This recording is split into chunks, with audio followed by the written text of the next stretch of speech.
አንድ ጊዜ ከተከልነው ለ3 አመት ለ4 አመት ራሱን እያጨደ እኛ ማይክ ነው መስጠት ማይክ እዚህ ጋር ነው ማይክ ካርታ ግሩሃኛ ዞር ቅድም በቃ ስለዚህ በካሜራ ሬጉላሽን ከተማ ውስጥ ይሄንን ማሳየት አንዱ የባህል ለውጥ ነው። የሌማት ትሩፋትን ኢኒሺዬቲቭ ማየት እንችላለን። የምግብ ዋስትና የማረጋገጥ ቀመሩ ማምረት ብቻ አይደለም 24/7 በአዲስ አበባ መርህ ነው። ያንን እንዲተገብር ማድረግ ወይኛ ስራ ነው። አይናችን አልተከፈተም መሰለኝ። ሁሉም እዛው ያለ ቁጭ ብለን ማልቀስ ነው። ይሄን የመሰለ መሬት፣ ይሄን የመሰለ ስራ፣ ይሄን የመሰለ ትርፍ፣ ይሄን የመሰለ ጸጋ ትቶ ባህር አቋርጦ ለሌሎች አገልጋይ መሆን እንደማይቻል እያሳየን ያለነው ለውጥና እድገት ብዙ ጠላቶችን ከውስጥና ከውጭ ያመጣብናል። አምርተን ከተረጅነት ወይም ከውጭ የሚገቡ ምርቶችን መተካት አለብን። ጠመንጃም ያነሳው እነትችን ሀገር የሚወድ ከሆነ ቁጭ አርጎ ወደ ሰላሙ መምጣት አለ። ይሄ ከሆነ ደግሞ ከዚህ ምን ትምህርት መውሰድ እንችላለን? ለቀጣዩ ትውልድ ምን አይነት መልእክት ነው ማሳለፍ ያለብን? እንዴት ነው ከዚህ መማር ያለብን የሚለው ነገር የኛ ፋንታ ይሆናል ማለት ነው።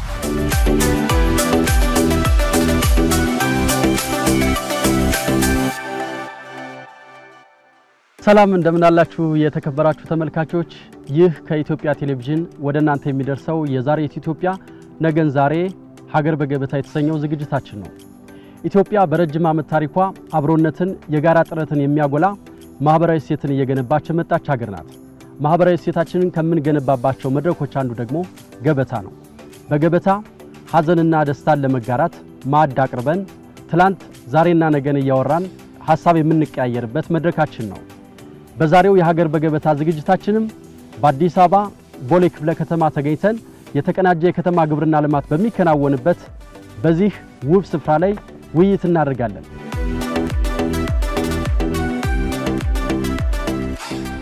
በኢትዮጵያ በተለይም ደግሞ በከተሞች ያለውን የድህነት መጠን ለመቀነስና የገበያ ፍላጎትን ለማርካት የከተማ ግብርና ልማት ተግባራዊ እየተደረገ ይገኛል። በተለይም ደግሞ በአዲስ አበባ ያለውን ሰፊ የህዝብ ቁጥር ያማከለ የገበያ ተደራሽነት እንዲኖር የከተማ ግብርና ልማት በስፋት ተግባራዊ እየተደረገ ይገኛል።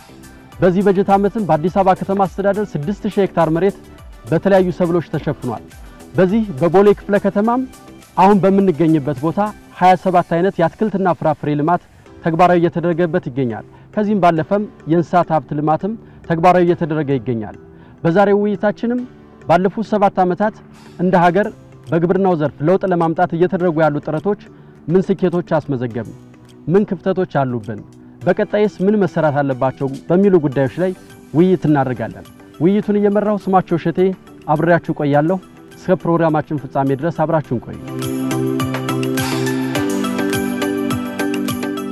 ለዚህ ውይይታችን በተለያዩ የሙያ ዘርፎች የተሰማሩ እንግዶችን ጋብዘናል። እነዚህን እንግዶች አስተዋውቃቸዋለሁ። ከኔ ጎን ያሉት ዶክተር ደምስ ጫን ያለው ይባላሉ። የግብርና ኢኮኖሚክስ ምሁር ናቸው። በተለይም ደግሞ በግብርናው ዘርፍ ሰፊ ልምድ ያላቸው ናቸው። ከርሳቸው ቀጥለው ያሉት ገነት ሚደቅሳ ይባላሉ። በግብርና ሚኒስቴር የከተማ ግብርና ባለሙያ ናቸው። ሌላኛው እንግዳችን አንጋፋው ጋዜጠኛ ጥበቡ በለጠ ነው። እርሱም ከኛ ጋር ቆይታ ያደርጋል። ከቦሌ ክፍለ ከተማ የሰላምና ጸጥታ ጽሕፈት ቤት ኃላፊው መሪ ዳስፋውም የውይይታችን አካል ናቸው። ሌላኛው ደግሞ ዴቪድ ቫሊ ኢትዮጵያን አጥብቀው የሚወዱ በአካባቢ ጥበቃ ደግሞ ተቆርቋሪ ናቸው። በግብርናው ዘርፍ ሰፊ ልምድ አላቸው። እነርሱ አብረውን ይቆያሉ። እስከ ፕሮግራማችን ፍጻሜ ድረስ አብራችሁን ቆዩ።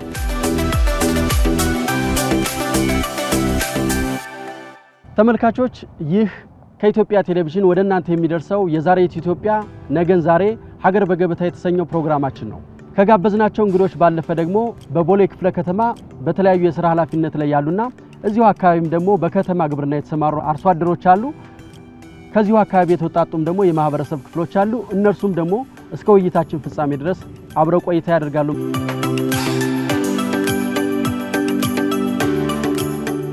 የውይይታችን መነሻ የምናደርገው ቀደም ሲል እንግዲህ ባስጎብኛችን አርሶ አደር በኃይሉ የተቀናጀ የግብርና ልማትን እያየን ነበርና ምን ስሜት አጫረብን? በተለይ ደግሞ በዚህ በቦሌ ክፍለ ከተማ የተቀናጀ የግብርና ልማት ተግባራዊ መደረጉ ምን ትምህርት የምንወስድበት ነው የሚለውን ከዶክተር ደምስ እስኪ እንጀምር። በጣም አመሰግናለሁ። ስሜ በመጀመሪያ ደረጃ ምንም እንኳን በክፍለ ከተማ ብትመጡም በቅርብ ቀትም ብኖር ይሄን ቦታ አላቆም ነበር honestly speaking እናልፋለን በአስፋልቱ እንጂ ይሄን የመሰለ በጣም ግሩም ስራ እየተሰራበት ያለ የከተማ ግብርና ማሳያ ሊሆን የሚችል ቦታ በመምጣቴ ደስ ብሎኛል። እንዳየነው የተለያዩ አይነት የእርሻ ኢንተርፕራይዞችን ያቀፈ ነው። በቆሎ አለ፣ ሽንኩርቱ አለ፣ ሰላጣው አለ፣ ምኑም አለ። በገቢ ደረጃ ትኩረት ያላደረገ ለአካባቢው ሰዎች ስራ መፍጠር ብቻ ሳይሆን ያው እየዞርኩ እየጠየቅኩም ነበርና እዚህ አካባቢ በቀን ሰራተኛ እስከ 600 ብር ድረስ እየከፈሉ እንዳለ ሰማ በጣም ኢምፕሬስ ያደርጋል። የያዙት ሰራተኛ ቁጥር በጣም የሚገርም ነው። በመጀመሪያ ኤቢሲን ማመስገን ፈልጋለሁ። የከተማ ግብርና ልማትን ፕሮሞት ለማድረግ እንደዚህ አይነት የተለያዩ ፕሮግራሞች በመስራት ላይ ስለሚገኝና እንግዲህ ያው የከተማ ግብርና ልማት በሀገራችን አሁን ነው በስፋት እየተሰራ ያለው እየተስፋፋ ያለው የተለያዩ ቴክኖሎጂዎችን በመጠቀም በተለያዩ ለሀገር ውስጥና ለውጭ ገበያ የሚቀርቡ ምርቶች ድረስ እየተመረቱ ያሉና በስፋት እየተሰሩ ያሉ ስራ ነው። ስራው በስፋት እየተሰራ መሀል አዲስ አበባ ላይ እንደዚህ የተቀናጀ የከተማ ግብርና የእንስሳቱን የያዘ የጓሮ አትክልቱን የሰብል የተፈጥሮ ሀብቱን ልማት አንድ ላይ በማቀናጀት በአንድ ቦታ ላይ እንደዚህ ሲሰራ በጣም ትልቅ እንደ ሀገርም አስተማሪ የሆነ ቦታ እና ለሌላው ትልቅ ትኩረት የሚስብ ከተማ ውስጥ አዲስ አበባ መሀል ቦሌ ውስጥ ይሄ የተሰራ ሌላም ቦታ ውስጥ ከተማ ግብርና ትልቅ አስተዋጽኦ እንዳለው መሰራት እንደሚችል ሰፊ የስራ እድል መፍጠር እንደሚችል የምግብ ዋስትና ማረጋገጥ የሚችል የስራ ዘርፍ የከተማውን ለአካባቢ ጥበቃ ስራ ሁሉ መስራት እንደምንችልና ትልቅ ተስፋ ያለው የስራ ዘርፍ መሆኑን ያሳየ ግቢ ነው ማለት ፈልጋለሁ። እኔም እንደ ወዳጆቼ በጣም ነው የተደሰትኩት ባየሁት ነገር። ያውም እንግዲህ ቦሌ ክፍለ ከተማ ውስጥ ነው እንዲህ አይነት ለከተማው በጣም ቅርብ የሆነ ቦታ ላይ ብዙ ምርቶችን ማየት እንደገና ደግሞ በጣም ዘመናዊነቱ አያያዙ በሙሉ በጣም በሚገርም ሁኔታ የገረመኝ ነው። ከዛ ውጪ ለአካባቢው ህብረተሰብ በርካሽ ዋጋ በጣም በረከሰ ዋጋ በማቅረብ በጣም ውዱን ነገር በርካሽ ዋጋ በማቅረብ የአካባቢው ህብረተሰብ እንዲጠቀም ያደረጉበት ነው። ከዛ ውጪ ለከተማውም ደግሞ ሌላ ትልቅ ግብአት ነው። ለከተማ ለአርሶ አደሩ ለሰራተኛው ለሁሉም ጥቅም ያለው ነገርና መሬታችን ላይ ምን ያህል ተአምር መስራት እንደምንችል ያሳየ ስፍራ በመሆኑ በጣም መደሰቴን ለመግለጽ ነው። አመሰግናለሁ። ሚዲያ እነዚህ ወረድ ብሎ ወደ አርሶ አደሩ ገብቶ የተሰራውን ስራ ሆነ ሌላው ከዚህ እንዲማር በእንደዚህ አይነት መልኩ ፕሮግራሞች ተዘጋጅተው ዜጋ ከዜጋ እንዲማር ማድረጉ ትልቅ ነገር ነው። እኔም እንደለኛ ነኝ እዚህ ተገኝቼ ሀሳብ እንድሰጥ ስለተጠየቅኩኝና ስለተገኘው በጣም አመሰግናለሁ። እንደሚታወቀው የከተማ ግብርና በተለይ ከ7 አመት ወዲህ የተለያዩ ስያሜዎች ተሰጥቷቸው በስፋት እየተሰሩ ነው። እንደኛ አርሶ አደር መሆኑ ተረጋግጦ ባለው ማሳ ላይ በደንብ እየሰራ ነው። የከተማም ነዋሪ አርሶ አደርም ተጠቃሚ ሆኖ ነው ያለው። እንደኛ ክፍለ ከተማ ከ1212 በላይ አርሶ አደሮች አሉ። በአሁኑ ሰዓት አርሶ አደር ሆነው በእርሻ ስራ የሚተዳደሩ ለራሳቸውም ለከተማውም ለአካባቢው ማህበረሰብ የስራ እድል እየፈጠሩ እንደዚህ አይነት ያማረ ምርት ወደ ገበያ የሚያቀርቡ አርሶ አደሮች አሉ። ገበያን በማረጋጋት ካለው ጠቀሜታ አንጻር ይሄ ነገር ደግሞ በሚዲያ እንዲተዋወቅ ተደርጎ ሰው ከላው ላይ እንዲማር ማድረጉ ትልቅ ነገር ነው። እንደ አንድ ዜጋ በጣም ኮርቻለሁ። በጣም ትልቅ ተስፋ የሚሰጥ ነገር ነው ያየው ዛሬ። ብዙ ጊዜ ራሴን ጠይቅ ነበር፣ ምን ሆነን ነው? ምን ነክቶን ነው? ስለ ድህነትን መቀነስ እናወራለን። ይሄን ሁሉ ይዘን ድህነት ቦታ የለውም እዚህ። በተግባር ደግሞ እያሳያችሁና እየመራችሁ ስለሆነ ከልብ አመሰግናችኋለሁ። በአንድ ቦታ ላይ ከብት፣ ንብ፣ ባዮጋዝ፣ የጓሮ አትክልት እርሻ ማየት ችያለሁ። ትንሽ ደቂቃ ነው ከመጣው 45 ደቂቃ ግማሽ ሰዓትም አይሞላም። ያዩዋቸው ነገሮች ግን በጣም ነው ያረኩኝ። በርቱ ማለት ፈልጋለሁ። ግን እዚህ አያበቃም። እኛ ደግሞ እንደ ኃላፊዎች ሌላው ማህበረሰብ ይሄንን ማየት ምን ማድረግ እንደሚችል ማሳየት ማሳመንና ማስፋፋት ግዴታችን ይሆናል ማለት ነው። እየሰፋ በሄደ ቁጥር ፈጣሪ ሁሉን ነገር ሰጥቶናል። እኛ ኢትዮጵያ ውስጥ አንድ ብዙ ጊዜ የምንሳሳተው ነገር አለ፣ ተደጋግሞ አየዋለሁ። ይሄን ሁሉ የተፈጥሮ ሀብት አቅፎ የሚይዙ የአገር በቀል ዛፎቻችን ናቸው። እዚህ ላይ አንድ ጋፕ አለች። ዋርካ፣ ዋንዛ፣ ሾላ፣ ብሳና፣ ቁርቁራ፣ ግራር፣ ኮሶ፣ አጋም፣ ቀጋ ምንላቸው የአገር በቀል ዛፎቻችን ይሄ እዚህ የምናየውን ነገር በሙሉ የሚያመርቱ ናቸው። ከውጭ የመጣ ነገር አላየሁም። እዚህ ምናልባት የቤቱ ቆርቆሮ ቢሆን ነው። ሌላው ግን እዚሁ ፈጣሪ ከሰጠን ነገር ላይ በሙሉ ነው። ይሄ ከሚበቃን በላይ ተመርቶ ለመሸጥም ውሎ ለስራ እድልም ሰጥቶ የምንበላው ነገር ደግሞ ጤነኛም ሆኖ ሲመጣ ከዚህ በላይ እንግዲህ ከድህነት መውጣት ሌላ ቃል ማላቀው ቃል ከሌለ ከዚህ በላይ ያለ አይመስለኝም። በዚህ ላይ በጣም ኮርቻለሁ።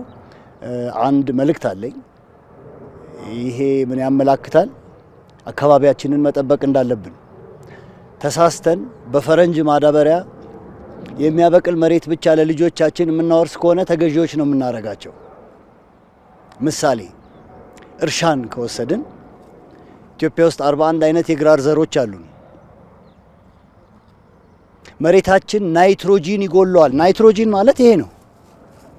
ማንኛውም አረንጓዴ ነገር ናይትሮጂን ይጎለዋል በሚባል ማዳበሪያ ከውጭ ሀገር ይመጣል። ቅድመ አያቶቻችን ምን ይጠቀሙ ነበር?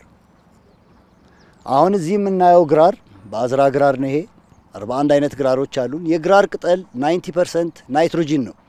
ወደ ዱከም ሾፍቶ አዳማ ስንሄድ የዛሬ ገበሬ ስለማያውቀው ቅርንጫፉን ቆርጦታል። ግንዱ ግን አሁንም አለ። ቅድመ አያቶቻችን ገርቢን ነው የሚጠቀሙት። ገርቢ የእርሻ ዛፍ ነው። ማሰብ አለብን። አንድ መሆን አለብን። ሁሉ ነገር ሰጥቶናል እግዚአብሔር፣ እዚሁ ነው ያለው።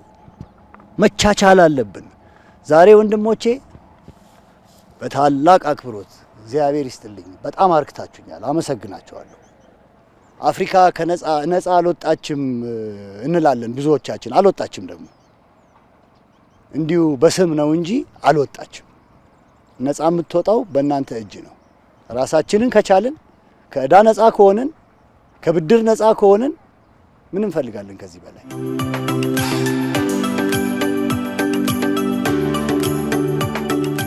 ተመልካቾች በመከታተል ላይ ያላችሁት ከኢትዮጵያ ቴሌቪዥን ወደ እናንተ እየደረሰ ያለውን የዛሬት ኢትዮጵያ ነገን ዛሬ ሀገር በገበታ ዝግጅታችን ነው። ዛሬ ውይይት እያደረግን ያለንበት ቦታ በአዲስ አበባ ከተማ አስተዳደር ቦሌ ክፍለ ከተማ የተቀናጀ የከተማ ግብርና ልማት ተግባራዊ ከሚደረግበት ቦታ ነው። ይህን የመረጥንበት ምክንያት የከተማ ግብርና እንደ ሀገር በተለይም ደግሞ የከተማውን ሕዝብ የግብርና ምርቶች ፍላጎት ለማሳካት ሰፊ ርብርብ እየተደረገበት ያለው ዘርፍ በመሆኑ ነው። እኛም እዚህ የከተማ ግብርና ውጤት የሆኑትን የአትክልትና ፍራፍሬ ውጤቶችን እያየን እንዲሁም ቡና እየተፈላልን ውይይታችን እያደረግን እንገኛለን። አሁንም አብራችሁን ቆዩ። ኢትዮጵያና ግብርና የረጅም ዓመት ትስስር አላቸውና አሁንም ድረስ ደግሞ ከ80 በመቶ በላይ የሚሆነው ህዝባችን በግብርናው ዘርፍ ተሰማርቶ ነው ያለው። እንደው ኢትዮጵያ ካላት ጸጋ አንፃር ኑሯችንና ጸጋችን ምን ያህል ተዛምደው እየሄዱ ነው የሚለውን እስኪ ሐሳብ እንስጥበት ዶክተር። በትክክል ኢትዮጵያና ግብርና የአንድ ሳንቲም ሁለት ገጾች ናቸው። ኢትዮጵያ ካለ ግብርና፣ ግብርና ካለ ኢትዮጵያ ሊታዩ ሊዳሰሱ አይችሉም። ዛሬም ቢሆን የኢትዮጵያ ኢኮኖሚ በሚመዘንበት መንገድ ከ50 በመቶ በላይ አመታዊ ገበያችን ከግብርና ነው። ችግሩ ያለው ግብርና ምንድነው የሚለውን ከመረዳት ነው። የገጠሩም ይሁን የከተማው ግብርና ማምረት ላይ አይደለም የሚያቆመው። አሁን እናቶ ረጋሳ እና ኤርሚያስ አምርቶ አይደለም ያመረቱትን ሰብስበው እንደገና ለቅርቡ የሚሆነ ለገበያ ያቀርቡታል።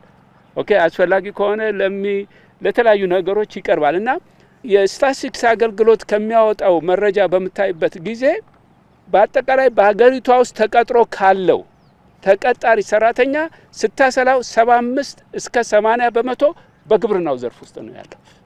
ግብርና እንዳልኳችሁ ማምረቱ አለ፣ ግብይቱ አለ፣ ትራንስፖርቱ አለ፣ ንግዱ አለ። እነዛ ሁሉ ተጠቃለው ማለት ነው። ይሄን ስንል አንድ መታወቅ ያለበት ግብርናው ለዘመናት ኖረንበት ማድረስ ያለብን ደረጃ ግን አላደረስ ነው። ይሄንን በደንብ መቀበል አለበት ከተለያየ አንፃር እና መድረስ ያለበት ቦታ መድረስ አለበት። በቅርብ አመታት የምናያቸው ለውጦች ግሩም የሆኑ ለውጦች እያየን ነው። ወደ ግብርናን ወደ ንግድ ተኮርና ዘመናዊነት ለማምጣት የምንሄድበት እኔ ለተወሰነ ጊዜ ለምሳሌ ጎረቤት ሀገር ኬንያ ሰርቻለሁ። ጎረቤት ሀገር ኬንያ በመሰራበት ጊዜ መውሰድ መማር ያለብን አንዱ ምንድነው ግቢያቸው ውስጥ ትንሽ ቦታ ካለች የሆነ ነገር ይሰራሉ። አንድ ጥናት ሳይ ነበር የኢትዮጵያ የህዝብ ቁጥር በከፍተኛ ሁኔታ እየጨመረ ነው። ከፍተኛ የሆነ ደግሞ ከገጠር ወደ ከተማ የህዝብ ፍልሰት አለ። ከዛ ውጭ ደግሞ በከተሞች ላይ የግብርና ምርቶች ዋጋ መናርና ፍላጎቱ አለመጣጣሙ በግብርናው ዘርፍ እንደ ክፍተት ይነሳልና የከተማ ግብርናን በተቀናጀ መልኩ ተግባራዊ ብናደርግ ከ25 እስከ 40% የግብርና ምርቶችን ፍላጎት ማሳካት እንደሚቻል የዘርፉ ምሁራን ያነሳሉ። እንደው ከዚህ አንፃር ግብርና ሚኒስቴር ምን እየሰራ ነው? የከተማ ግብርና ዋናው ፋይዳው በከተሞች በአገራችን እየጨመረ ከጊዜ ወደ ጊዜ እየጨመረ ያለ የህዝብ ቁጥር አለ። ከገጠር ወደ ከተማ ያለው ፍልሰት በጣም እየጨመረ ነው የሚሄደው። ያ የሚመጣው ወደ ከተማ የሚገባውም ነባሩም ህዝብ ደግሞ የግብርና ምርት ተጠቃሚ ነው ወይም የምግብ አቅርቦት ይፈልጋል ማለት ነው። ስለዚህ ያንን ከቨር ለማድረግ ያንን የከተማውን ነዋሪ የምግብ ፍላጎት ለመሸፈን የገጠሩ ምርት ብቻ ተጠብቆ በቂ ሊሆን አይችልም። ስለዚህ ምንድነው ግብርና ሚኒስቴርም በስፋት እየሰራ ያለው ቀደም እንደገለጽኩት የከተማ ግብርና በፊት ማንዴቱም በከተማ ልማት ሚኒስቴር ስር ነበርና ወደ ግብርና ሚኒስቴር ማንዴቱ ከመጣ በኋላ የተለያዩ የአሰራር ስርዓቶች በፊት ያልነበሩት ስለነበረ የከተማ ግብርና ስትራቴጂዎች በምን ስትራቴጂ መመራት አለበት ለብቻው የሆነ የኤክስቴንሽን ስርዓት አገልግሎት ስርዓትም ለብቻው ይፈልጋል።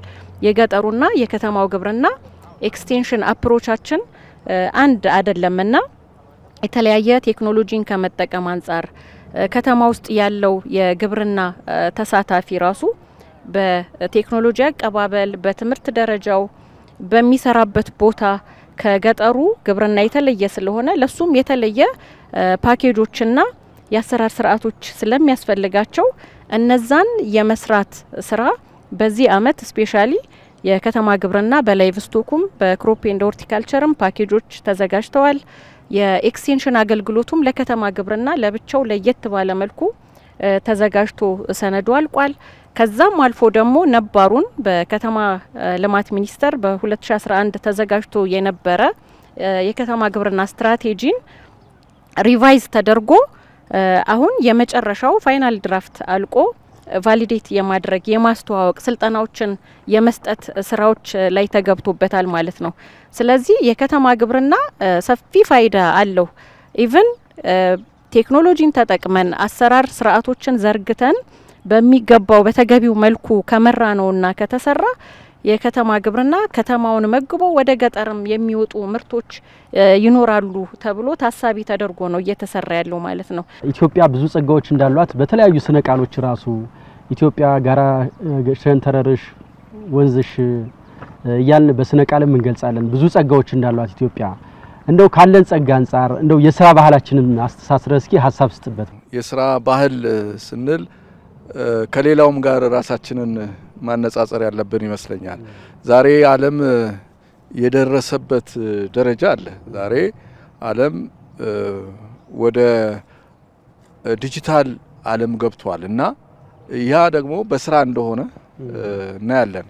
በቅርቡ ቻይናን የመጎብኘት እድል ገጥሞኝ ነበር ለረጅም ቀናትና በተለያዩ የቻይና የገጠር ቦታዎች ሁሉ አብዛኛው እንደውም ወደዛ ነው ሄር ነው እና በጣም የገረመኝ 1.4 ቢሊዮን ህዝብ ያዘችው ቻይና በጣም ግብርናና የአካባቢ ልማት ደኑን ሳየው ከዛ ከቴክኖሎጂና ከድገታቸው አንፃር ምን ያህል ግብርና ላይ መስራታቸውንም ነው የተረዳሁት።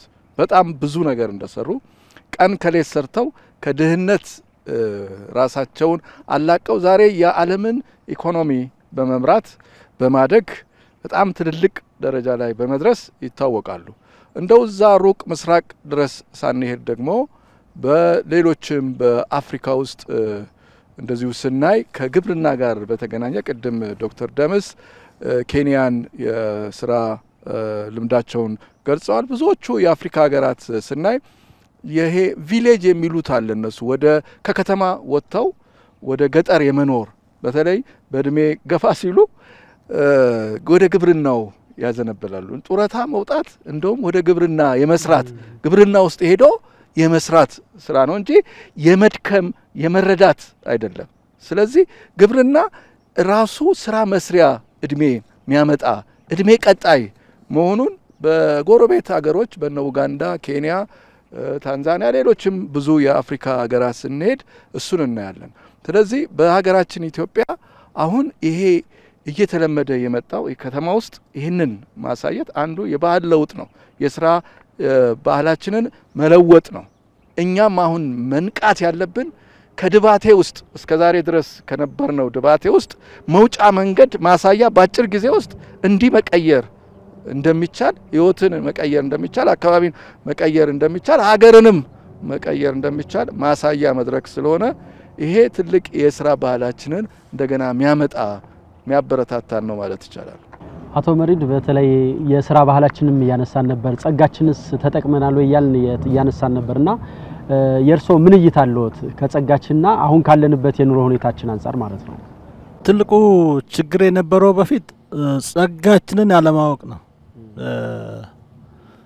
በተለይ ከፕራይም ሚኒስትራችን ዶክተር አብይ አህመድ ወደ ኃላፊነት ከመጡ በኋላ ማየት ያልተቻለውን ጸጋዎች እንድናይ አድርገውናል። እንደ መሪም ሌላውም ነዋሪም ሆነ አርሶ አደር በእጃችን ያለ በቱሪዝምን በለው በግብርናን በለው በኮሪደር ልማቱ ያየነው ያለነውን ጉዳዮችን በለው ጸጋችን ማየት ትልቅ በሽታና ፊት ለፊታችን ያለውን ነገር ማየት እሱን መጠቀም ትልቅ ችግር ነበር። አሁን ግን ጅምሩ አለ። ያ ማለት ሙሉ በሙሉ አይተናል ማለት አይደለም። አሁንም ጸጋችንን የማየት በግብርናው ለምሳሌ ቅድም ሳነሳ የነበረው በሀውስሆልድ ደረጃ 54000 የክፍለ ከተማችን ነዋሪ ግብርናና የግብርናና ነክ ነገሮችን መጠቀም ጀመረ ስንል ሙሉ በሙሉ ሁሉን አካተተ ማለት አይደለም። እሱን በደንብ እንዲጠቀም በደንብ ሁሉም ራሱ ተጠቅመው ወደ ሌላውን ማህበረሰብ እንዲያስጠቅም ማድረግ መስራት መቻል አለበት። ያስተሳሰብ ለውጥ ማምጣት አለበት። አሁን ይሄ የመጣው 54000 ሃውስሆልድ ወደ ስራ የገባው በመጣው አስተሳሰብ ለውጥ ነው። በመጣው የስራ ለውጥ ነው። በፊት ምንም ሳይሰራ በደጁ ምንም ሳያመርት ነው ቁጭ ብሎ ኑሮ ተወደደ የሚለው። አሁን ግን የስራ ባህሉና የስራ አስተሳሰቡ ተቀይሯል። ያ ማለት አበቃለት ማለት አይደለም። በተለይ እኛ አመራሮች ከዚህ በላይ ህብረተሰቡን የማስገንዘብ የማስጨበጥ ጸጋው ማየት እንዲችል የማድረጉ ስራ ከኛ ነው የሚጠበቀው። እነዚህ ጅምሮች አሉ። እነኚህን ጅምሮች ማስፋት ነው። በተለይ በሀገር ደረጃ በግብርናው የተለያዩ ኢኒሼቲቭዎች አሉ። በክልል ብንወስድ ብዙ ነገሮች አሉ። በከተማ ብንወስድ የተጀመሩ ጅምሮች ጸጋችንን የማየትና ወደፊት እነሱን የመጠቀም ፕላስ የስራ ባህላችንም ለመቀየር በተለይ 24/7 በአዲስ አበባ መርህ ነው። ይሄንን መርህ በደንብ ሁሉም አርሶ አደሩም ሌላውም ነዋሪ ያንን እንዲተገብር ማድረግ የኛ ስራ ነው። እሱ ላይ ከሰራን የስራ ባህሉን ይቀየራል። የስራ ባህሉ ተቀየረ ማለት እንደዚህ አይነት ቦታ ላይ የሚሰሩት ወደ ሌሎች ቦታዎች የማይሰፉበት ምንም ምክንያት የለም። ዴቪድ እንግዲህ ከኢትዮጵያ ባለፈ የሌሎች ሀገራትንም የግብርና ተሞክሮ የማየት እድል ስላለዎት እንደው ምን ቁጭት ይፈጥራል? አሁን ቀደም ሲልም ያነሷቸው ሀሳቦች ካለን የግብርና ጸጋ አንፃር ያለንበት የኑሮ ሁኔታ እያገኘን ያለነው ውጤት ተመጣጣኝ አይደለምና ምን ቁጭት የሚፈጥር ነው? ቁጭቱ እየቀነሰ ነው ልበል? በጣም እየቀነሰ ነው። ያመኝ ነበር። አሁን የጠየቀኝ ጥያቄ ከአንድ 10 አመት በፊት ብትጠይቀኝ እኔ በኔ ህይወት ይሄን ለውጥ ያለው ብዬ አልገመትኩም ነበር። እውነቴን ነው የምልህ። ያበሳጨኝ ነበር። ወደ 22 ዓመቴ ነው የሀገር በቀል ዛፎቻችንን እያጠናው ሙሉ ኢትዮጵያ እየዞርኩኝ ወደ 130 ሚሊዮን ዘር ለቅም ያለው ይሄ ምን እድል ሰጥቶኛል ከገበሬ ጋራ መዋል ገበሬን ማነጋገር እንዴት ነው የሚኖሩት መሬታችንስ ምን ይመስላል እዛ ቦታ ላይ ምን ቢደረግ ነው የበለጠ የሚያመርተው የሚለውን ነገር እያጠናው ስመጣ በጣም ችላ ብለ ነው የነበረው ጉዳይና አጠገባችን ሁሉ ነገር እያለ ቅድም እሳቸውም ጠቅሰውልኛል አይናችን አልተከፈተም መሰለኝ ሁሉም እዛው እያለ ቁጭ ብለን ማልቀስ ነው ስራችን እዛው እኮ ነው ያለው ይሄኔ እኮ መጥቶ ቢያጎርሰንም ማልቀሳችን አይቀርም ማለት ነው ጉርሻው ልክ አይደለም ብለን አለማወቅ ነው ይሄን ሁሉ ያመጣው አዌርነስ ቁልፍ ነው የሁሉም ነገር ዛሬ እዚህ መምጣታችን ብዙ ሰው ሊያየው ነው ትንሽ ስሜት ወይ ደግሞ ሐሳብ የነበረው ሰው ወደ ተግባር ሊገባ ነው ያ ደግሞ እንደዛው ባህል ሆኖ ሊመጣ ነው ስለዚህ ብዙ ቁጭቶች የሉኝም ዛሬ በተለይ በጣም ረክቻለሁ ደስ ብሎኛል ይሄ ዛሬ ያየሁት ነገር በጣም ተስፋ ሰጭ ነገር ነው ሁላችን ግን በየጓራችን ይሄን መድገም አለብን መሬቱ ቦታው በፈቀደ ቦታ ላይ ይሄ ስራ መሰራት አለበት ሌሎች ሀገራት አሁን ውሃ ሳይኖራቸው ጸጋውም ሳይኖራቸው ግን በግብርና ልማት ለመለወጥ የሚያደርጉት ጥረት በጣም አስደናቂ ነው ቤታቸው ጣራ ላይ እንኳን አትክልትና ፍራፍሬ በማልማት ውሃም በተለያየ አማራጮች በማግኘት ለመለወጥ የሚያደርጉት ጥረት አለ እኛ ግን ሁሉም አለን ውሃውም አለን መሬቱም አለን የሰው ኃይልም አለን እና እንደው ከሌሎች የዓለም ሀገራት ጋር ስንነጻጸር እንደው ምን የቤት ስራዎች ይኖሩብናል ከዚህ ላይ መማር ነው ያለብን አሁን ያልከው ነገር ትክክል ነው አንዳንድ ሀገራት 6 ወር ሙሉ በረዶ ብቻ ነው ምንም ነገር የለም መሬቱን መጠቀም የሚችሉት ግማሽ አመት ብቻ ነው ማለት ነው በዛች ግማሽ አመት ምርት የሙሉ አመት ምርት ካላስቀመጠ ሰውየው አይኖርም ማለት ነው ተፈጥሮ ምን አረገ አስገደደው ወይ ለአንድ አመት ያመርታል ወይ ደግሞ ይሞታል ሌላ ምርጫ የለውም አማራጮች ፍለጋ ይሄዳል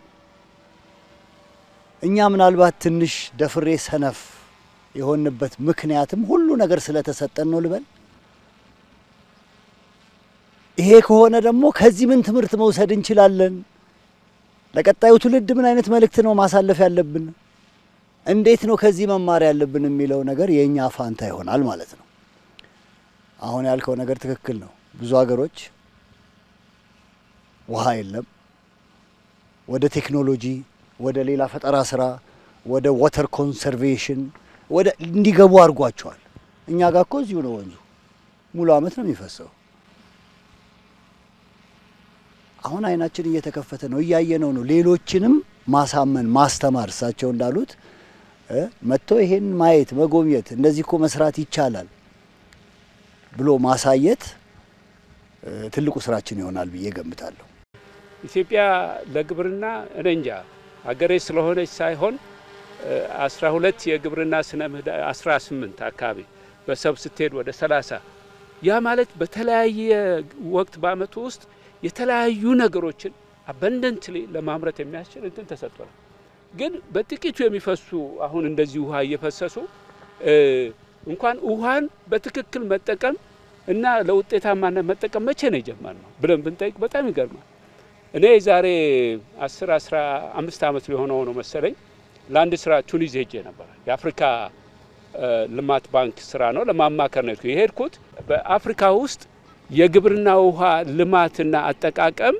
በምን አይነት አዲስ ፓራዳይም መቃኘት አለበት የሚል ለማማከር ነው የሄድኩት ቱኒዝ የሄድኩት ያኔ ሄድኳርተሩ ቱኒዝ ሄደ ነው በዛ ወቅት ግን ቱኒዚያ ውስጥ እንድዞርና እርሻዎቻቸው ምናምን እንዳይ እድሉን አግኝቼ ነበር በሚገርም ነገር እንደኛ ብዙ የውሃ ሀብት የላቸው እንደኛ መሬት የላቸው እንደውም ከባህሩ መሬት ሪክሌም እያደረጉ አይደል ለርሻ እንደገና እየሰበሰቡ ከዛ በኋላ የወይራ ዛፍ ለምሳሌ በብዛት ኦሊቭ ምናምን ያመርታል ውሃዋ የምትሰጠው አሁንኛ ድሪፕ ኢሪጌሽን ብለን ጀምረናል እነሱ ለረጅም ጊዜ በጣም በጠብታ ነው ለዛፉ አሁን እንደዚህ በጠብታ ተለክታ ነው የምትሰጠው ያለው ምርታማነት ምርቱ ሱፐር ማርኬታቸው ስትገባ ፍሬሽም በለው እንደዚህም በለው የታሸገ ቱኒዚያ የተሰራ ነው ሜድ ኢን ቱኒዝ ነው የሚለው በጣም እኮ የሚገርም ነው በተፈጥሮ ሀብት ይዘታችን እንዳጋጣሚ ሆኖ እዛ እየሰራው በወቅቱ የውሃ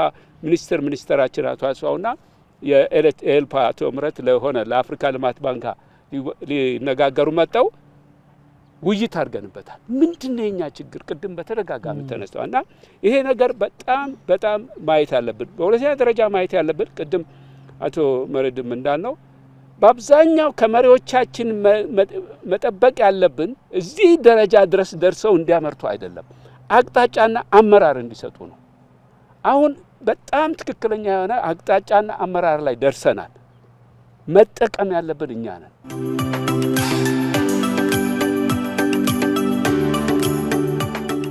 ተመልካቾች እየተከታተላችሁ የምትገኙት ከኢትዮጵያ ቴሌቪዥን ወደ እናንተ እየደረሰ ያለውን የዛሬቱ ኢትዮጵያ ነገን ዛሬ ሀገር በገበታ የተሰኘውን ፕሮግራማችንን ነው ዛሬ ቀረጻ እያደረግን ያለንበት ቦታ በቦሌ ክፍለ ከተማ የከተማ ግብርና ተግባራዊ ከሚደረግበት ቦታ ነው ቦሌ ክፍለ ከተማ ከረጃጅም ህንጻዎቿና ከዘመናዊ የመንገድ ማሳለጫዎቿ ባለፈ የተቀናጀ የከተማ ግብርና ልማት የሚከናወንበት ክፍለ ከተማ ነው ውይይታችን ይቀጥላል አብራችሁን ቆዩ ወደ አካባቢው ነዋሪዎች እንምጣና እስኪ በዚህ እንግዲህ የተቀናጀ የከተማ ግብርና ልማት ተግባራዊ እየተደረገ ነውና በዚህ አካባቢ ምን ለውጦችን አስመዝግባቸዋል ምን አይታቸዋል የሚለውን የተወሰነ ሐሳብ እንቀበል በጣም አመሰግናለሁ ስለሰጠኝ ድልና ስለመጣችሁ ሁላችሁም በዚህ አጋጣሚ ለዚህ የተቀናጀ የከተማ ግብርና ለማየት ለመጎብኘት እንዲሁም ደግሞ ለማበረታታት ለኛ ትልቅ ማበረታታት ሞራል ነው ይሄ ስራ እንደምታዩት አሁን በሰፊው ተሰርቶ ትልቅ እንቅስቃሴ ላይ ነው የምንገኘው በፊት ቀደም ብሎ ለራሳችን ብቻ የጀመርን ቢሆንም ነገር ግን ክቡር ጠቅላይ ሚኒስትራችን ዶክተር አብይ አህመድ የልማት ትሩፋት ምግባችን ከደጃችን ብለው ባወጡት መርሃ ግብር መሰረት ክፍለ ከተማው ወረዳው በደንብ አርጎ ግንዛቤ ፈጥሮልናል ባለን እምቅ ሀብትና ባለን ሪሶርስ ማንኛውም ተጠቅመን በግቢያችን ጭምር ተጠቅመን የከተማውን የምግብ ፍላጎት ወይም ደግሞ የምግብ ፍጆታ ከራሳችን አልፈ ለሌላው መትረፍ አለብን በሚል አመክሮ ተደርጓል ውይይት ተደርጓል ግንዛቤ ተፈጥሯል በዛ መሰረት ሁላችንም ባለን ይዞታ ላይ ባለን መሬት ላይ በስፋት ለመስራት ተንቀሳቅሰናል ውጤቱን ደግሞ ባጭር ጊዜ ውስጥ ይሄው የምታዩት ባንናገረው ራሱ ስራው ሊመሰክር በሚችልበት ደረጃ ላይ ማድረስ ተችሏል ማለት ነው ይሄ የአዲስ አበባ ወይም ደግሞ የከተማው የግብርና እንቅስቃሴ ለከተማችን ነዋሪ ብቻ ሳይሆን ለሀገራችን ለኢትዮጵያ እጅግ በጣም መሰረት ሊጥል የሚችል አንድ የዕለት ተዕለት ፍጆታ ነው ምግብ ነው ይሄ ሊቋረጥ የማይችል ነገር ነው ልጆቻችን አእምሯቸው እንዳይቀጭጭ የተመጣጠነ ምግብ ሊያገኙ የሚችሉበት ከዚሁ ደግሞ ፍሬሽ የሆነ ጤናማ የሆነ እዚሁ አካባቢ ላይ ሊያገኙ የሚችሉበት መፈጠሩ አንድ ትልቅ ሀብት ነው ጥቅም ነው ሁለተኛው ደግሞ እኛ እዚህ አመርተን እዚህ አካባቢ ያሉ ማህበረሰቦችና ራሳችንን ከሸማች ወይም ደግሞ ከሚሸመትበት ቦታ ራሳችንን መቀነስ በራሱ አንድ የኑሮ ግሽበቱን መቀነስ ነው ስለዚህ ለኑሮ ግሽበቱ መቀነስ ለዋጋው ግሽበት መቀነስ እንዲሁም ደግሞ ለሀገራችን የኢኮኖሚ እድገት ትልቅ የሆነ ሞተር መሆኑን ያሳየን ነው በያምናለሁ እኛ የበይ ተመልካች መሆን ሳይሆን ገበታው አለ የሚበላው አለ ሪሶርሱ አለ ሁሉም አለ ነገር ግን ያንን አዋህደን ሰርተን ተጠቃሚ ከመሆን አንፃር ክፍተቶች አሉ እነዚህን ክፍተቶች ከፍተኛ ሆነ ተነሳሽነት ፈጥረን ሁላችንም ለሀገራችን ለኢትዮጵያ ለራሳችን ለልጆቻችን ለህዝባችን ብለን ከኛ የሚጠበቅንን እያንዳንዳችን የምንችለውን ጠጠር ከወረወር ማንደርስበት ማንለወጥበት ምክንያት የለም በጣም ትልቅ መርታ ነው ብዬን ማስበው በቀላል ዘዴ ነው ጀመርነው በግሩፕና ተነጋገርን ተዋየን አንድ አሜሪካን ቡክ ገዛውኝ immediate changing from consumer to producer ይላል እና እዛ መጽሐፍ ላይ ያየሁት ምን ይላል ባጭሩ ጉልበት ያስፈልጋል ቁጠባ ያስፈልጋል እና መጠነኛ የሙያ ዕውቀት ያስፈልጋል እነዚህ ሶስቱ ካሉ ከትንሽ ጀምሮ መስራት ይቻላል በሚል አይዲያ ተነሳሱ ሁለት ዓመት ባልሞላ ጊዜ ውስጥ ስራውን ጀምሮ ኢቭን መኖ እንኳን ከሌላ ቦታ ማጓጓዝ ጊዜ ይወስድ ነበር ራሳቸው መኖን አንዳንዱን ያዘጋጁ ራሳቸው ኦርጋናይዝ ሆኖ ሁሉም ሰው መኖ ፍለጋ ከመሄድ ጊዜ ከሚባከን ጉልበትም ከሚባክን ራሳቸው መኖን አንድ ሰው ያመጣል እዛው ሼር ያደርጋሉና በጣም ኢኮኖሚካል በሆነ ሁኔታ ነው የሚሰሩትና ይሄ ኮምፓውንድ ጥሩ ጅምር ነው። ሞዴሊንግ በኔ እይታ ሞዴል ነው ብዬ ነው የማስበው። ኑሮ ማሻሻል ብቻ አይደለም ከፍተኛ የሥራ እድልም ጭምር ነው። እኔ አሁን እንደ ወረዳዬ ብቻ ሳይሆን እንደ ሀገርም ስታይ ግብርና ለብዙ ሰዎች የሥራ እድል ይፈጥራል። በሀገራችን ውስጥ የግብርናን እሳቤ የቀየረ ነው ብዬ አስባለሁ። ምክንያቱም ግብርናን ስናነሳ ግብርና ስራዎች የሚሰሩት በገጠር ብቻ ነው ተብሎ የሚታሰብ ነውና አሁን ከገጠርም ወደ ከተማ የገባ ምርቶችም ከከተማ ወደ ገጠር የሚሄዱበትን እድል የፈጠረ ስራ ነው እየተተገበረ ያለው። እንግዲህ ትልቁ ነገር ይቻላል የሚለውን ነገር መውሰድ ነው። ጠቅላይ ሚኒስትራችን ከዚህ በፊት አንዱን የውጭን ጫና መቋቋም የምንችለው በማምረት ነው። በአቅም አለን፣ የሰው ኃይል አለን፣ መሬት አለን፣ ማምረት እንችላለን ብሎ ሲያነሱ የነበሩት ነው አሁን እየተተገበረ ያለው። በዚህ በ7 አመት ውስጥ የተሰሩ ስራዎች ከዚህ በፊት የት ነበርን መስራት ለምንድን ነው ያልቻልነው የሚለውን ቁጭት ያስነሳል ማለት ነው። ይሄ ትልቅ ቁጭት ነው። ስለዚህ ይሄን ማስቀጠል ትልቅ የሁላችንም ድርሻ ነው። የቦሌ ክፍለ ከተማ እንደ አውሮፕላኑ ብርቅርቅ ብቻ የበዛበት ብሎ የሚያስብ በርገር ምንበራ ብቻ የሚመስለው እንቁላል ብቻ ምንበላ የሚመስለው ብዙ ሰው አለ። ግን ቦሌ ክፍለ ከተማ ሁሉንም በተለይ እኔ ላስቀምጥ የምፈልገው ነገር ምንድነው ቤታችን ድረስ ቁርጠኛ አመራር ቁርጠኛ መሪ ሲኖር ሁሉም ነገር የተሳካ ይሆናል። እኔ እስከማድግ ደረጃ ድረስ ትምህርት ቤት እንኳን ስፖርት ሜዳ እንጂ የእርሻ ሜዳ ኖሮ አያውቅም። የዶሮ ነገር ኖሮ አያውቅም።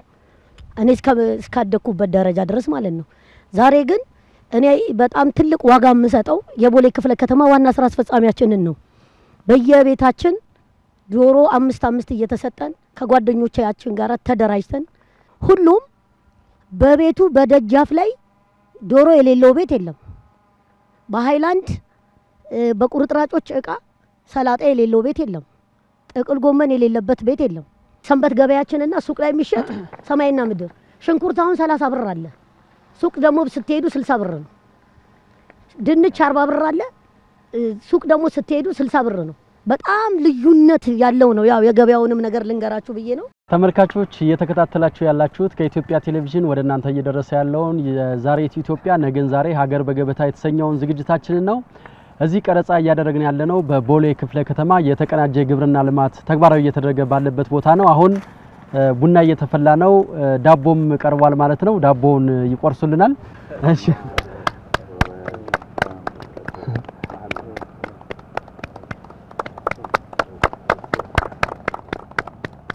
ውይይታችንን እንቀጥላለን። የዛሬው የውይይት ትኩረታችን ባለፉት 7 አመታት በግብርናው ዘርፍ በተለይ ደግሞ በከተማ ግብርና የተሰጡ ትኩረቶች፣ የተመዘገቡ ስኬቶች እንዲሁም ክፍተቶችን እያነሳን የቀጣይ የቤት ስራዎቻችን ምን መሆን አለባቸው የሚሉ ጉዳዮች ላይ ትኩረት አድርገን ነው ውይይት እያደረግን ያለነው።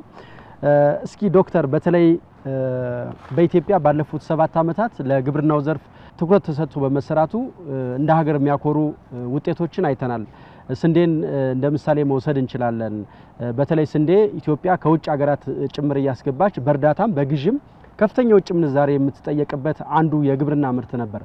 ባለፉት 7 አመታት ትኩረት ተደርጎ በመሰራቱ ስንዴን ከውጭ ማስገባት አቆመን ለሀገር ውስጥ ፍጆታም ተጠቅመን ወደ ውጭ መላክ ሙከራም አድርገናልና ብዙ በግብርናው ዘርፍ መስራት ብንችል ብዙ ውጤቶችን ማስመዝገብ እንደምንችል አንዱ ማሳያ አድርገን ልንወስደው እንችላለን። አሁንም ግን የምግብ ዋስትና ጥያቄ የኢትዮጵያውያን ትልቁ ጥያቄ ተደርጎ ይወሰዳል። አሁንም በድህነት ውስጥ ያሉ የህብረተሰብ ክፍሎች ቁጥራቸው ቀላል አይደለምና ከዚህ አንፃር የመጡ ለውጦችን ለማስቀጠልና የቀጣይ ቤት ስራዎቻችን ለመውሰድ ደግሞ ምን መሰራት አለበት ብለው ያስባሉ? መተማመን ያለብን እዚች ሀገር ውስጥ ለውጥ አለ። በቃ ዋናው መተማመን ያለብን ለውጥ አለ። ትልቁ ብሬክስሩ በስንዴ የመጣው ከዝናብ ጥገኝነት ወጣን ወደ በውሃ በመስኖ ውሃ በተጨማሪም ሆነ በመስኖ የማልማቱ ላይ መግባታችን ነው። በዛ አንፃር ሰርተናል፣ ተለውጠናል፣ አምርተናል። አዎ አምርተናል። አንድ ነገር ሌላው ግልጽ መሆን ያለበት ነገር ቅድም ኃይሉ ጧት ሲያስጎበኘን እዚህ አካባቢ በርካሽ ነው ለአካባቢው ገበሬዎች የምንሸጠው ወይም ደግሞ በኪሎ ሰላጣ 15 ብር ነው ያልከን እንደዚህ የሚወጣው። አዎ እና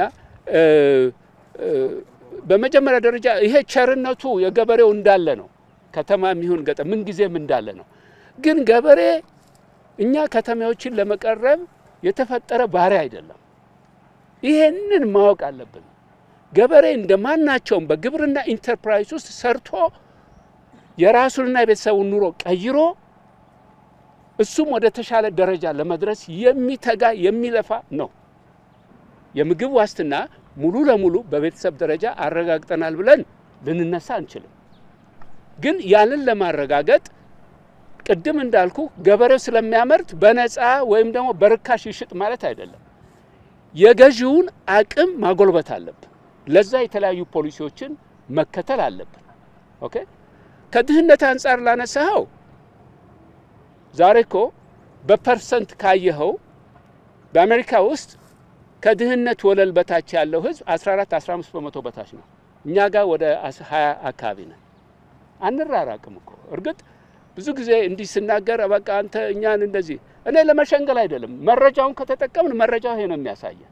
ግን ውጭ ወጣ ስታየው ልክ ነው። በቀን መብላት ያቃተው ምናምን በነገርህ ላይ የኢትዮጵያ ህዝብ ኢትዮጵያውያን ይሄ ሁሉ የሆነ እያለ ግን ሰው በልቶ ያድራል። ስለዚህ አንድ ነገር የሚያሳየን ምንድነው? ድሃ እንዳለ ሁሉ ሀብታምም እየተፈጠረ መጥቷል። አሁን ይሄ የፖሊሲ ለውጥ ያስፈልገዋል ነው። የፖሊሲው ለውጥ ምንድነው? ከማምረት ፖሊሲ በተጨማሪ የግብይትና የስርጭት ፖሊሲዎቻችንን፣ የገቢ ፖሊሲያችንን ኢንካም ፖሊሲ የምንለው የዋጋ ፖሊሲዎቻችን ላይ ስራ መስራት አለብን ማለት ነው። ባለፉት 7 ዓመታት የምግብ ዋስትናን ለማረጋገጥ በተለይም የከተማ ግብርናን ትኩረት አድርጎ ከመስራት አንፃር ምን ለውጦች ተመዝግበዋል? በቀጣይስ የተያዙ አቅጣጫዎች ምንድናቸው? ሐሳብ ይስጡ።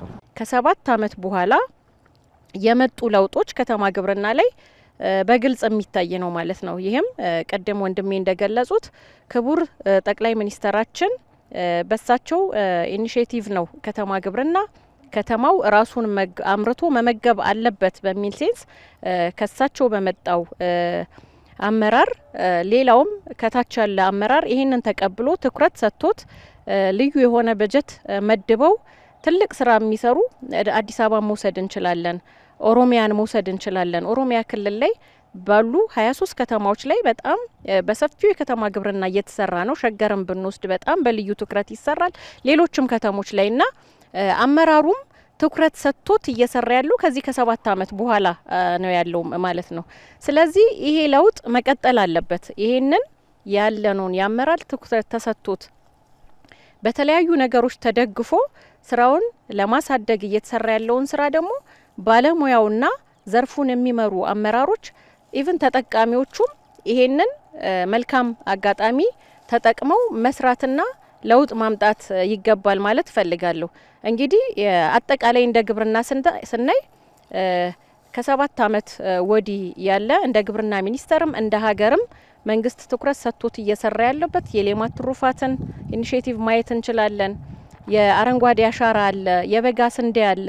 እነዚህን የመሳሰሉት ነገሮች በጣም ድሮም እየተሰራ ነው። ስንዴን እንግዲህ እንደምታዩት በበጋ የሚሰራው ስንዴ በፊትና አሁን ያለው ለውጥ በደንብ መታየት ይችላል ማለት ነው። ኢቭን የስንዴን ቡቃያ አይተው የማያውቁ ክልሎች በበጋ እያመረቱ ያለበት መመረት ይችላል ወይ የሚል አመለካከት የሌለበት በፊት የነበረውን ባለሙያ አሁንም አለ። አመራሩም ያኔም የነበረ ነው፣ መሬቱም ያኔም የነበረ ነው። ግን ያለው የትኩረት ወይም ያመለካከት ለውጥ ስለመጣ ነው ይሄ ስራ የተሰራውና በቀጣይም እነዚህን አሁን የተጀመሩትን ስራዎች ማጠንከር እና ማስቀጠል መቻል አለብን። በስፋት እንደተነጋገር ነው የግብርና ልማት ለኢትዮጵያ የጀርባ አጥንት ነውና በኢኮኖሚ ጠንካራ መሆንና ለመሆንን የሀገርን ገጽታ በመልካምም በመጥፎም ጎን የሚያሳይ ነውና በተለይ ባለፉት ዓመታት ለግብርና ዘርፍ በተሰጠው ትኩረት የመጡ ለውጦች ምንድናቸው? ምን የቤት ስራዎች ይቀሩናል የሚለው የተወሰነ ሐሳብ ነው። ኢትዮጵያ የብዙ ሀብት ፖቴንሻል ያላት አገር ናት። ውሃ ለምሳሌ ራሱ አባይ ወደ 70% የኢትዮጵያ ወንዞች ከአባይ ጋር የሚገናኙ ናቸው በጥናት እንደሚረጋገጠውና እንዲሁ ስናፈስ የኖርን ነን ለረጅም ጊዜ። እንደገና ደግሞ አባይ ተዳራሽ የሆኑባቸው እንደ ግብጽን ስናይ ደግሞ በውሃ ምክንያት በውሃው በእኛው ወደ 86-87% ድርሻ ባለን አገሮች ኢትዮጵያ ምንም ሳናገኝ ሌሎቹ ምን ያህል ደረጃ ላይ እንደደረሱ እናያለን። ቅድም እንዳልከው በመተረት በስነ ቃሎቻችን ብቻ ስንወቅስ ነው የቆየ ነው። አሁን ግን ብዙ ለውጦች በዚህ ዘርፍ በተለይ በወንዞቻችንን በመጠቀም ረገድ ትልቅ ሀሳብ፣ ትልቅ መነቃቃት፣ ትልቅ ህዝባዊ እንቅስቃሴዎች አሉ። ህዝቡ ራሱ እያዋጣ ነው አይደል ታላቁ የህዳሴ ግድብን የራሱ ያደረገው። ይሄ ማለት ለብዙ ነገሮች አሁን እዛ አካባቢ የሚታዩ የአሳ ምርት እያየን ነው በጣም በትልቁ። ብዙ እህትና ወንድሞቻችን ይሄን የመሰለ መሬት ይሄን የመሰለ ስራ እያለ ሲሰደዱ እናገኛለን። በስደት ቀይ ባህር ሲበላቸው እናያለን። እና ነገር ግን አሁን ይሄ ትልቅ ሞዴል ነው እንደተባለው ከዚህ በኋላ ይሄን የመሰለ መሬት ይሄን የመሰለ ስራ ይሄን የመሰለ ትርፍ ይሄን የመሰለ ጸጋ ትቶ ባህር አቋርጦ ለሌሎች አገልጋይ መሆን እንደማይቻል፣ ምክንያቱም ይሄን ጥለህ የምትሄደው አይደለም። አሁን ያየ ነው ይሄ በተለያዩ የኢትዮጵያ ቦታዎች ወይዘሮ ገነት እንዳለችው ቅድም በልዩ ልዩ ቦታዎች ይሄ እንቅስቃሴ አለ። ስለዚህ ይሄን ማስፋት ልጆቻችን እህቶቻችን እንዳይሰደዱብን የማድረግ ፕሮጀክት በጣም በጣም ይጠበቃል። የከተማ ግብርና ላይ በተለይ ምግብን ከጓሮዬ የሌማት ትሩፋት ተብሎ ወደ ታች አቅጣጫዎች ወርደው ግንዛቤ ተፈጥረው ወደ ስራ ከተገባ በኋላ ያለው ለውጥ ቀላል አይደለም። ይሄ በገበያ ላይ የሚረጋገጥ ነው ለማለት የምንለው ብቻ ሳይሆን ለምሳሌ ቦሌን ከውጭ የሚያስብ ሰው ኤርፖርቱን ነው የሚያስበው፣ ህንጻውን ነው የሚያስበው እንጂ እንደዚህ አይነት ግብርና አለበት ብሎ አያስብም።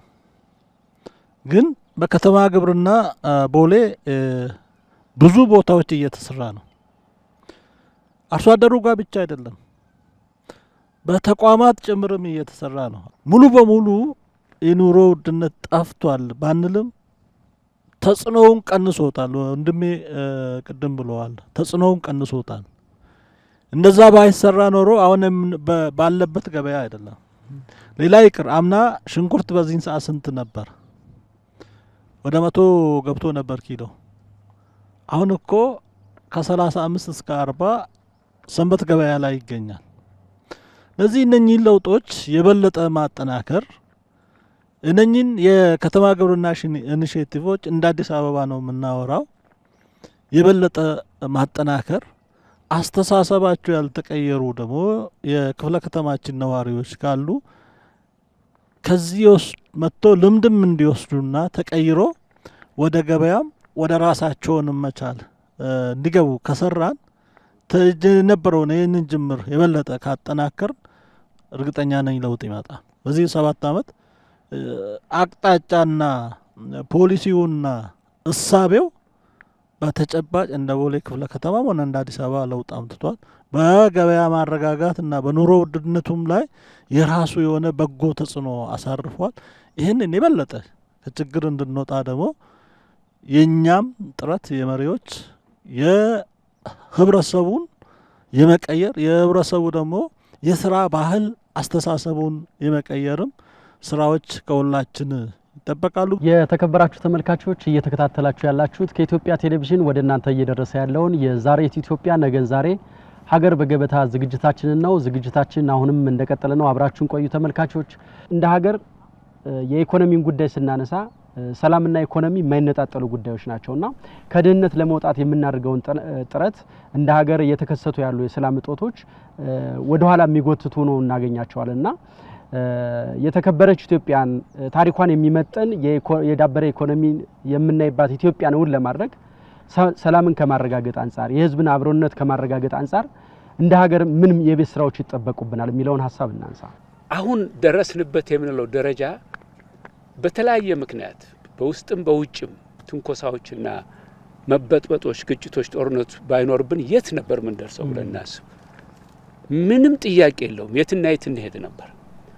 ነገሩ አንድ ነገር እዚህ ጋር መናገር ፈልገው አንድ ትልቅ መጽሐፍ በ20 በነጮቹ የዛሬ 10 ዓመት ጽፌ አውጥቻለሁ።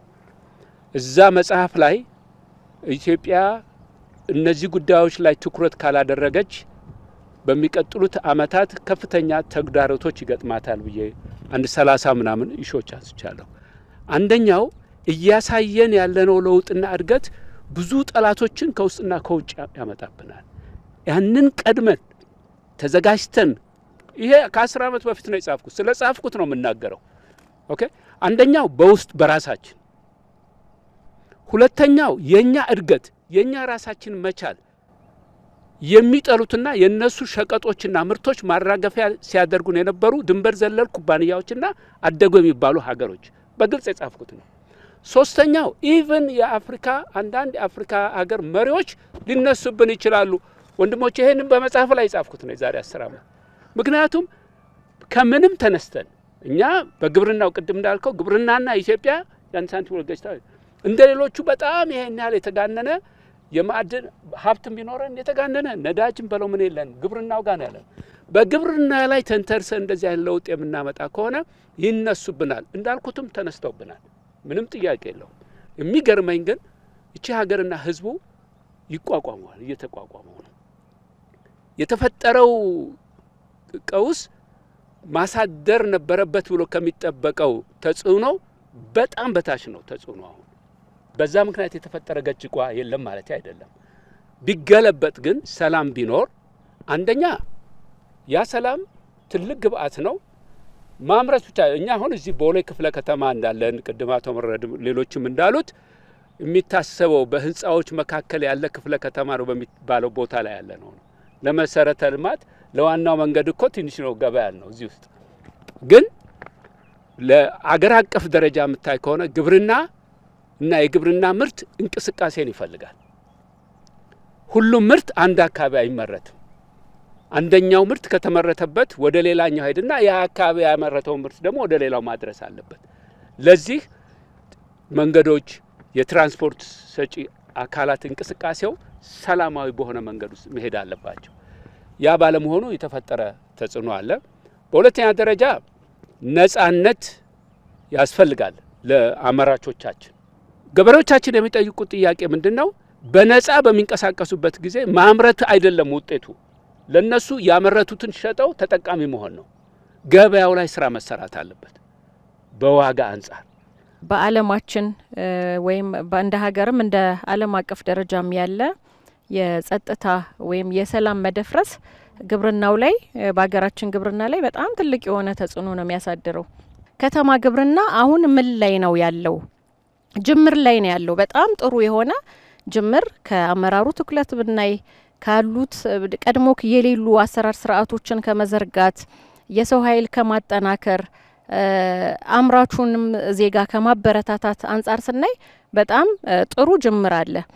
ይሄ ግን በደንብ ሊቀጥልና ሊደገፍ ወይም ቀጣይነት ያለው እድገት ለማምጣት በሀገር ኢኮኖሚም ላይ ትልቅ አስተዋጽኦ የሚያመጣ ነገር ስለሆነ አደረጃጀቱ አሁንም በደንብ ሊፈተሽና መንግስት ትኩረት ሰጥቶት ሊቀረፍ ይገባል። አዲስ አበባ ማየት የለብንም ወይም አደረጃጀት ያለባቸውን ቦታዎች አብዛኛው ከተሞች በክልል ደረጃ ለከተማ ግብርና ትኩረት ተሰጥቶት እንደሌላው የግብርና ዘርፍ በአደረጃጀት እየተመራ አይደለምና አደረጃጀት ደግሞ የሌለው ነገር ስራውን ከመሬት ማድረስ በጣም ስለሚከብድ ያንን በልዩ ትኩረት መንግስት አይቶ ድጋፍ ተሰጥቶ ሁሉም ክልል አመራሮች በክልላቸው ላይ ከተማ ግብርናን አደረጃጀት አጠንክረው በባለሙያ በኢንፑት የተለያዩ ግብአቶች አሟልተው ቢደግፉ በአጭር ጊዜ ውስጥ በጣም ትልቅ ለውጥና ከከተማ ወደ ገጠር ያለውን የምርት ትስስር በአጭር ጊዜ ውስጥ ማምጣት ይቻላል የሚል ሀሳብ አለኝ። የሰላም ጉዳይ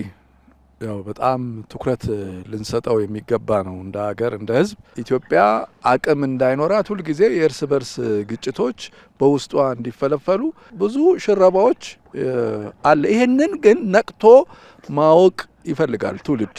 ስለዚህ ከበስተጀርባ ብዙ ስራዎች የሚሰሩበት አገር ስለሆነ ያንን በጥንቃቄ በጣም አርቆ በማሰብ አገር ማለት በጣም ትልቅ ጉዳይና ትልቅ ኮንሰፕት ነው፣ ትልቅ አስተሳሰብ ነው። ያንን ሰላም በአገሪቷ በየትኛው ምድር በኢትዮጵያ ውስጥ እንዲሰፍን ማድረግ ማንም ሰው ከአንድ ቦታ ሄዶ ሌላ ቦታ የመስራት የመጓጓዝ መብቱን ራይቱ እንዲጠበቅለት ማድረግ በተለይ ደግሞ እንደተባለው የተነሳንበት ከዚህ ከግብርናው ጋር በተገናኘም ስለሆነ የተረጋጋች ሀገር ስትኖር ነውና ማልማት ማደግ መበልጸግ የሚቻለው ያችን የተረጋጋች ሀገር ለማምጣት አንዳንድ የፖሊሲ ክለሳዎችም መሬት ላይ ያለውን የመሬት አጠቃቀምን የመሬት ፖሊሲን የማየት ነገሮች መምጣት ያለባቸው ይመስለኛል። ሌላው እንግዲህ በምርት መትረፍረፍ እንግዲህ ኢትዮጵያ ለረጅም ዘመናት በምግብ ሰብል ራስን የመቻል ፕሮጀክት ተብሎ ነው ሲሰራ ቆይቷል እና እንደገና በ65 ዓመተ ምህረት ዛአኖን ፌሚን የሚል ጆናታን ድንቢልቤ የሰራው አንድ ዶክመንተሪ ነበር በቢቢሲ የተላለፈና በ30 ደቂቃ ውስጥ በተላለፈ ዶክመንተሪ የኢትዮጵያን ታሪክ እስከዛሬ ድረስ ያለውን ያጠለሸ ነው። የድርቅ ታሪክ በምግብ ሰብል ራስን ባለመቻል ሰዎች ተርበው ሲወድቁ ሲሞቱ የታየበት እና በየ10 ዓመቱ እየደጋገመ የሚመጣ ድርቅ ያለባት አገር ሆና ተስላ ነበረ። ከዛ መላቀቅ የሚቻለው በስራ ነው። ያንን ስራ ለማምጣት ግን ሰላም ደግሞ በጣም አስፈላጊ ነው። ዛሬ ያደጉ የበለጸጉ ትልልቅ ደረጃ በቴክኖሎጂ ደረሱ ምንለው ከግብርናቸው ላይ ተነስተው የደረሱበት ሰላም ስላላቸው ነው። ስለዚህ የሰላም ጉዳይ ትልቅ ትኩረት ሊሰጠው የሚገባ ነው ለማለት ነው። አመሰግናለሁ። ለአንድ ሀገር በኢኮኖሚ ለማደግ በፖለቲካውም ለመቅደም ሶሻሊም ጠንካራ ሀገር እንድትኖር ሰላም የግድ ነው። የዲሞክራሲ ስርዓቱንም ለመገንባት ሰላም ወሳኝ ነው። ነጻ የፖለቲካ ውድድር ካለ እውነት እችን አገር ለማሳደግ ከተፈለገ ተወዳድሮ ማሸነፍ ይቻላል። ጠመንጃ ምን አመጣው? ሁሉም ወደ ሰላሙ መጥቶ በነጻ የፉክክር መድረክ አሸንፋለሁ የሚል አስተሳሰብ ሌሎች አገር ያለው እዚህ ቢመጣ እርግጠኛ ነኝ በዚህ ባለፉት 7 አመት አሁን ከምናወራው በላይ በመቶ እጥፍ ልናድግ እንችል ነበር። ያንን ለማምጣት ከሊቃን ብዙ ይጠበቃል። ኢትዮጵያ የምታድገው እኮ በፍላጎት ብቻ አይደለም። እውነተኛ ፍላጎት ሄርትሊ ፍላጎት ሲኖር ነው። ያ ደግሞ በጊዜው ባለው አመራር ወይ ደግሞ በሚመራው ፖለቲካ ፓርቲ ብቻ አይደለም፣ ሁሉም ጋር ሲፈጠር ነው። ህብረተሰቡ ሰላም ያስፈልገኛል፣ ሰላም ሲኖር ነው ወጥቼ መግባት የምችለው፣ ሰላም ሲኖር ነው ሰርቼ መኖር የምችለው፣ ሰላም ሲኖር ነው ሰርቼ ለገበያ ማቅረብ የምችለው የሚለውን በሀሳብ ደረጃ ያለውን ወደ ተግባር ሲቀይር እዛ አካባቢ ያለው ደግሞ የፖለቲካ መሪ ይሄንን ሀሳብ የበለጠ በህብረተሰቡ ውስጥ ሲያሰርጽና ሁሉም በአንድ እጅ ወደ ሰላም ሲመጣ ሰላም ይኖራል። ያኔ አሁን ያልነው የከተማ ግብርና የበለጠ ያድጋል። ሌሎች ስራዎችም የገጠሩን ግብርና የበለጠ ያድጋል። ለውጥ እየመጣ ነው። የሚቀሩ ነገሮች አሉ። ይህን የበለጠ ለውጥ ለማምጣት ሁሉም በጋራ መስራት አለበት የሚል ሀሳብ ነው። የተከበራችሁ እንግዶቻችን ባነሳነው ርዕሰ ጉዳይ ላይ ሰፊ ሀሳብ ስላጋራችሁን በኢትዮጵያ ቴሌቪዥን ተመልካቾችም እጅግ እናመሰግናችኋለን። እንዲሁም የአካባቢው ነዋሪዎች አብራችሁን ስለቆያችሁ የአካባቢያችሁን የስራ ሁኔታ ስላስቃኛችሁንም እጅጉን ነው የምናመሰግናችሁ። የተከበራችሁ ተመልካቾች ከኢትዮጵያ ቴሌቪዥን ወደ እናንተ ሲደርስ የቆየው የዛሬት ኢትዮጵያ ነገን ዛሬ ሀገር በገበታ የተሰኘው ዝግጅታችን እዚሁ ላይ ይጠናቀቃል። አብራችሁን ስለቆያችሁ እጅግ እናመሰግናለን። ዛሬ ትኩረት ያደረግነው ያለፉት 7 ዓመታት በግብርናው ዘርፍ በተከናወኑ ተግባራት የተመዘገቡ ስኬቶች፣ ፈተናዎችና የቀጣይ ተስፋዎች ላይ ትኩረት አድርገን ውይይት አድርገናል። ውይይቱን እየመራው ስማቸው ሸቴ ከመላው የካሜራና የስርጭት ባለሙያዎች ጋር በመሆን አብሬያችሁ ቆይታ አድርጌያለሁ። ሳምንት በሌላ ርዕሰ ጉዳይ እንጠብቃችኋለን። ጤና ይስጥልኝ።